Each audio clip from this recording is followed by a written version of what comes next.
ज्याला मिनी विधानसभा म्हणतात अशा महानगरपालिकेच्या निवडणुका नुकत्याच पार पडल्या आणि त्याचा निकाल सुद्धा हाती आला आहे. आपल्यासोबत प्रभाग क्रमांक 18 मधून काँग्रेस पक्षाच्या तिकिटावर ज्यांनी निवडणूक लढवली ते आपल्यासोबत आहे शीतल सकपालताई. मतदान कमी झालं याच्या मागचं काय कारण असू शकतात?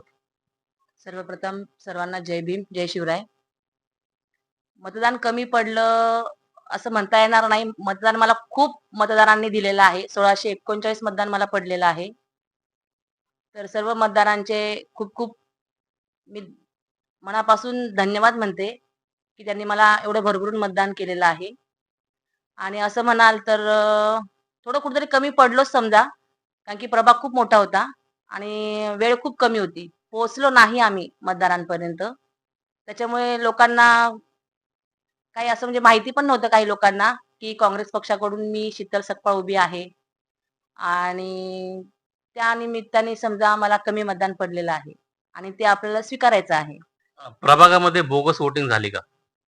बोगस वोटिंग ही काही प्रमाणात झालेली आहे. कारण गुरुनानक शाळेमध्ये काही जे मतदार होते, त्यांच्या बोटावरची साई ही पुसली जात होती. दुसरी गोष्ट हनुमान मंदिर या ठिकाणी अ, एका महिलेच्या नावावरती पुरुषांनी जाऊन मतदान केलेलं आहे.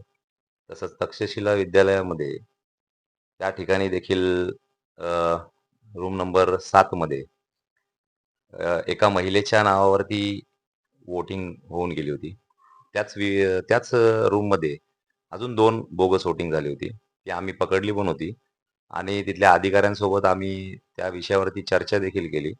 कमीत कमी 15 ते 20 मिनिटं आम्ही त्या अधिकाऱ्यांसोबत तिथे थोडंसं ते वोटिंग आम्ही थांबवली देखील होती. पण तरी देखील आम्हाला असं वाटतं की बोगस वोटिंग ही झालीच होती. प्रभागात पैसा वगैरे वाटला असं वाटतं का तुम्हाला? साहजिकच पैसा हा चाललेलाच आहे. 50,00,000 का 20,00,000 चौकामध्ये पैशाने भरलेली बॅग पकडली गेली होती आणि ती सुभाष टेकडीमध्येच पकडली गेली होती. त्यावरती त्याच्या मागे जर कोणाचं दुसऱ्यांचं नाव येत असेल, पण नेमका ठाम कुणाचं नाव आलं नव्हतं, तर त्याच्यावर शंका घेता येते, की पैसा हा वाटला गेलेलाच आहे. टेकडीची जी प्रथा असते, 2 जुने नगरसेवक नगरसेवक आणि 2 नवीन, ही प्रथा कायम राहिली का ह्यावेळेस सुद्धा? हो, नक्कीच. ती प्रथा कायम राहिलेलीच आहे आणि ही प्रथा चालूच राहणार. जे कोणी नवीन नवनिर्वाचित नगरसेवक या ठिकाणी निवडून आलेले आहेत, त्या सर्व नगरसेवकांना माझ्यातर्फे व माझ्या डॉक्टर बी आर आंबेडकर फोर्सच्या तर्फे त्यांना मी खूप खूप शुभेच्छा देतो आणि त्यांनी जनतेची कामं करावी आणि नगरसेवक पद टिकून ठेवावं. आणि प्रभागात अशी पण चर्चा होती, की जे काँग्रेसचे जे 2 किंवा 3 सीटं लागू शकतात. पण शेवटच्या क्षणाला असं झालं, की प्रचार सगळ्यांनी आपापला केला. म्हणजे एक मतदान आम्हाला द्या, बाकीचे दुसऱ्याला द्या. असं पण कुठं झालंय का? नाही, असं ठामपणे तर आपण सांगू शकत नाही, पण आम्ही आमच्या वतीने डॉक्टर बी आर आंबेडकर फोर्सची सर्व टीम काँग्रेसचं काम आम्ही प्रामाणिकपणाने केलं आणि चारही उमेदवारांसाठी आम्ही ते काम केलं. आमचा प्रामाणिकपणा आमच्या सोबत होता.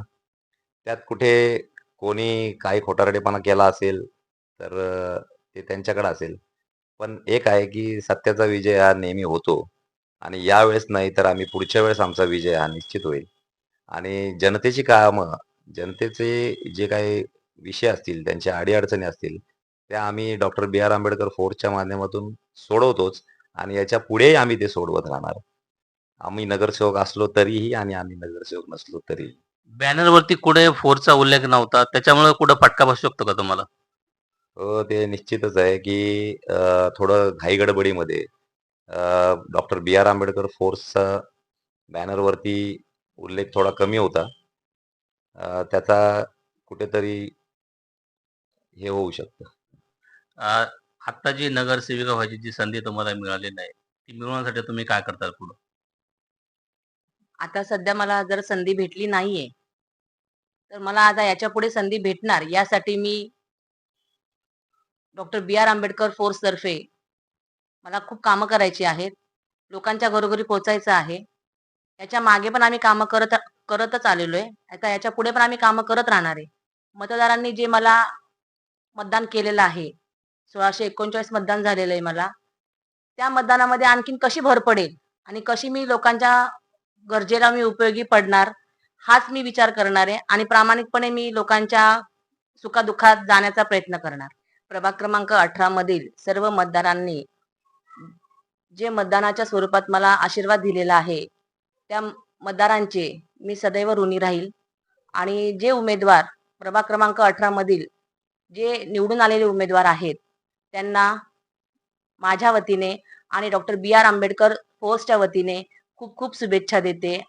जय भीम, जय शिवराय.